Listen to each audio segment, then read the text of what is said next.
The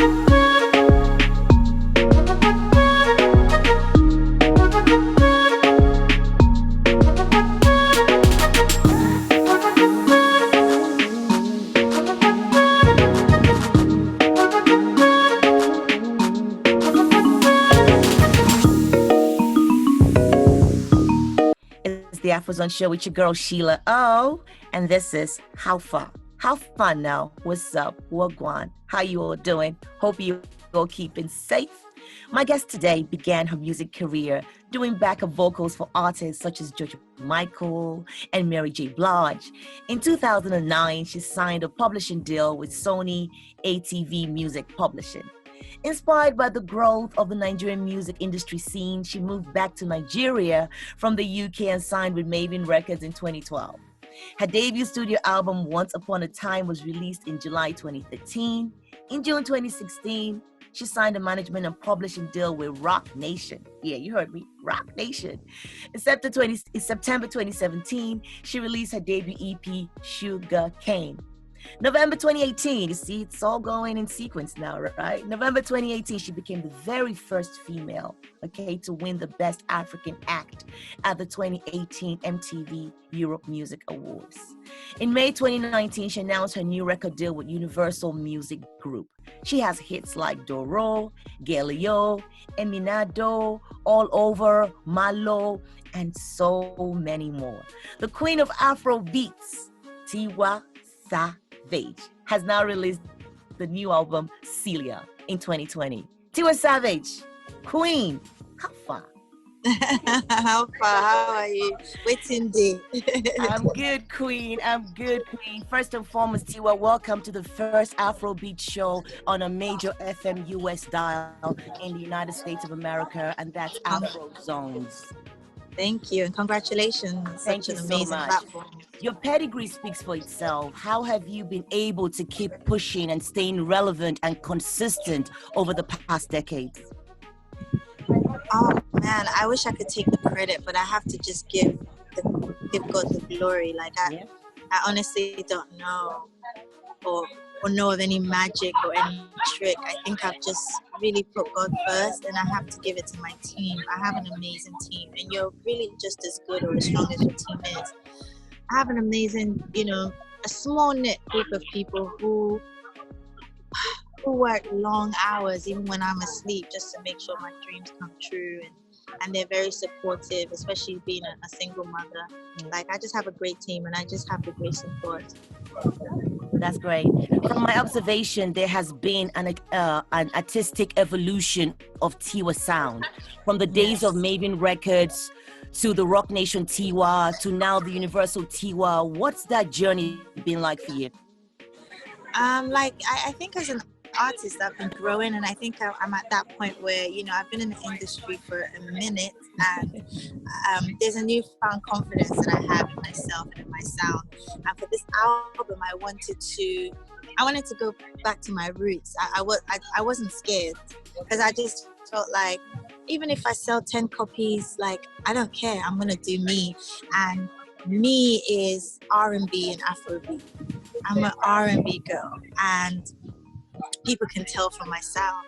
So I was just like, I'm gonna go back to that. That's probably not the most popular genre out here in Nigeria, but that's who I am. And I'm sure there's people out there who want to hear a combination of R&B and Afrobeat. And I chose to do that with this album. And guess what? It's been the most successful rollout album that I've ever had. Congratulations. I totally agree with you. Working with Beyonce on the Black is King album, that's a massive affiliation. I know everyone's been asking you about it, but the Afrozons listeners have to know. How did this come about? You're working in affiliation with B on the album. So it's a funny story, because we got the email, and obviously I just thought, this one is 419. They didn't It can't be. It's not positive. The baddest girl herself. I was just like, I beg her. So then there was like whispers, how in the industry people talk of like, oh, they got one. I'm off to LA. I'm writing a song for Beyonce. I said, So I called Vanessa. I was just like, yo, is this thing true? And we called up a couple of people that we trust in the industry. and they were like, yeah, like they really want you on the project. I said, yeah, Vanessa, let's get on the plane. Say no more. We literally got on the flight, 22 hours. We flew all the way out to LA. I dropped my bag in the hotel. I went straight to the studio because I don't want to hear the album as closed. And I missed my opportunity. But that was basically it. And guess what? It was so amazing to see.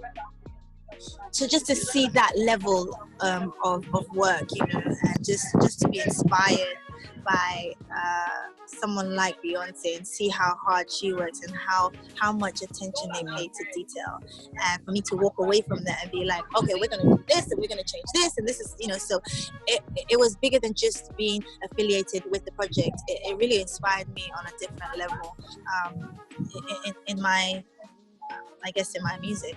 The Celia album, great body of work, T. Great body of work. You had collaborations from likes of Sam Smith, my girl Steff London, our boy Davido, OBO, the Naira Marley himself, the guy that has his own continent, his own little tribe. You know, what was the creative process like, and the decisions on the collabos that you ended up, you know, picking for the Celia album?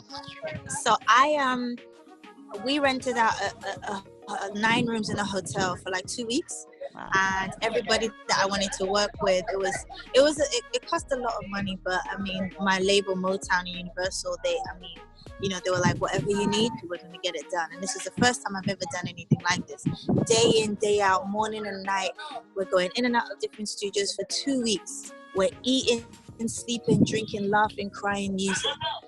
And I wasn't listening to what was out there. Right. I just wanted to create something, and I wanted to be vulnerable. So there are times when I'm recording a song and I'm emotional and I'm crying, you know, because I'm singing about, like with us, for instance, I'm singing about my divorce. Celia's song is like, you know, a song of hope. And then you have the Ole, the Naira Marley song, where we just do a record and we're dancing for like 5 hours after we recorded the song. It was a real camp, and that was just the writing process of how we created this album, and it was magical because it was beyond music. We shared a lot of experiences together. Wow. My favorite track on the album is Glory. I love it. It has this Afro house vibe to it. You know, that's my favorite thing. I'll be rocking that, you know.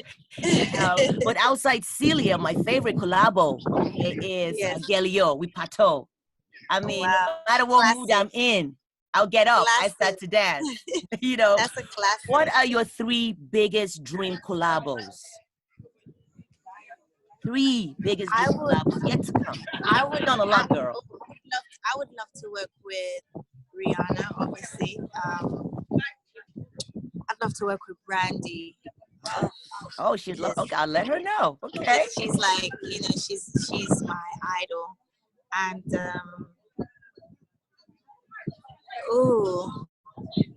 there's one more, but I don't want to say. I don't want to jinx it because we're working on it. So I want to surprise you and maybe want to be the first person to tell you, like, Sheila, remember that time you asked me that question? This is it. Like, so I think that one last one is coming through. It's coming through. Okay, God willing, I'm praying for you, girl. I just WhatsApp me that one because I will see because I want to know. All right, let me know. But for Brandy, she's one of the next guests on the Afrozons show. I would definitely let her know what you said. Yes, please. Sure will do. The Afrobeat sound T is growing worldwide and is gaining ground in the US. Okay, thanks to pioneers like you.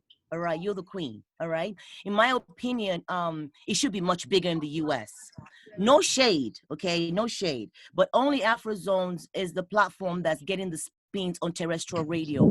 Lots of Afrobeat artists are getting attention and interviews on major US platforms, especially radio, but still no spins. Okay, almost, as far as I'm concerned, patronizing. What do you need? What do you think? Let me rephrase this. What do you think needs to be done to push more for us to have more airplay and more spins?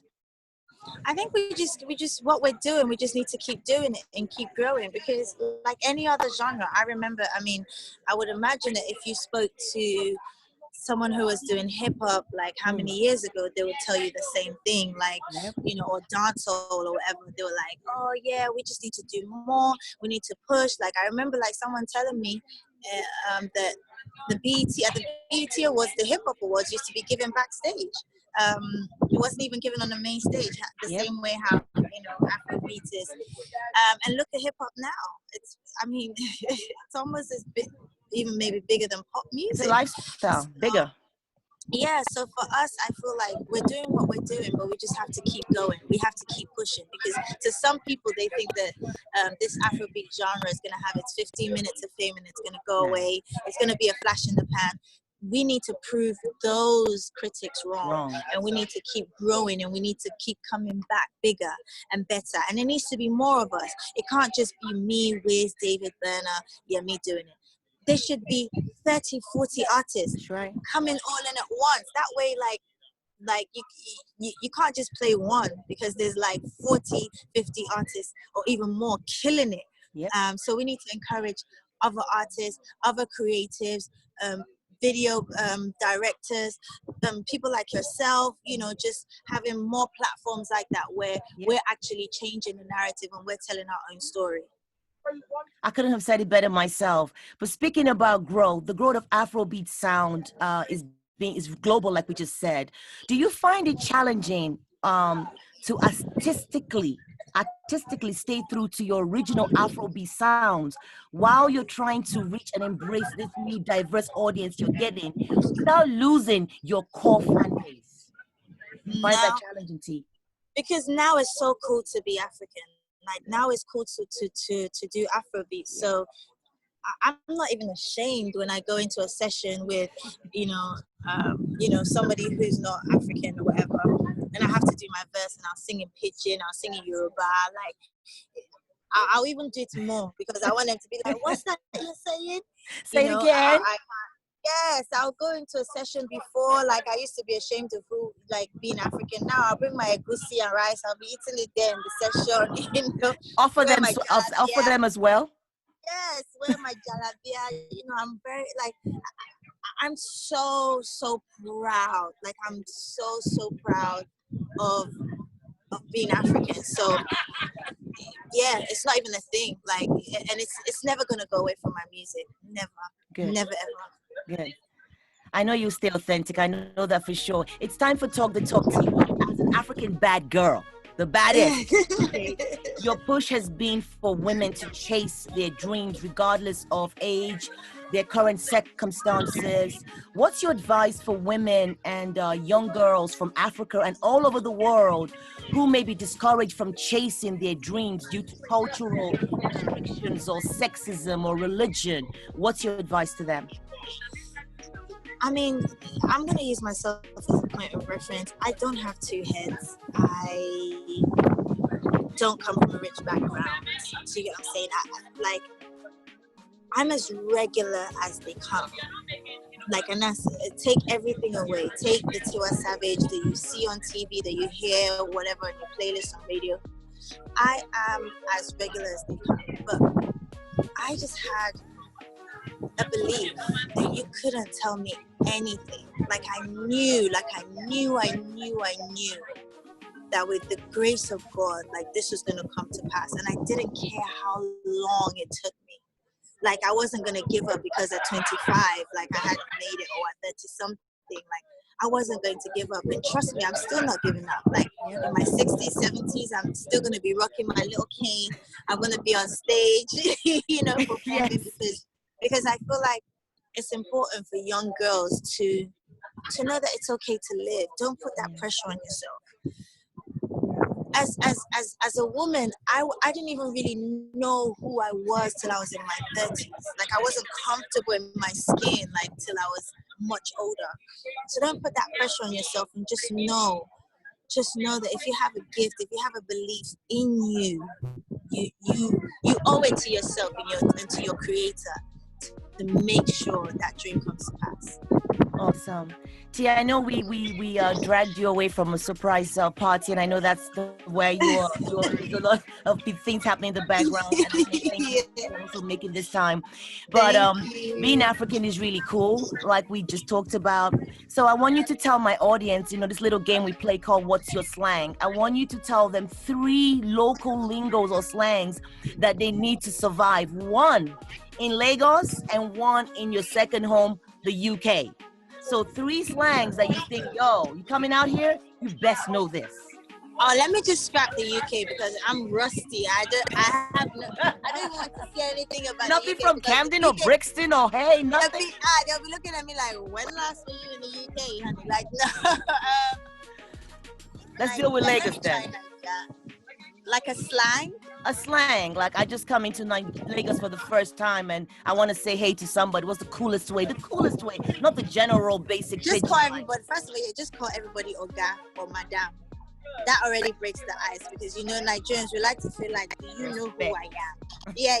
Our shoulders are like this. So once you say, Madam, good afternoon. Oga, Kwale. Let me see something else. How you pick up a guy with money? How do you pick up a guy with money? I have no idea. How you pick up how you pick up a guy in general? A bloke. Let's say I'm just trying to like shoot my shot. You know, in the US they say shoot your shot.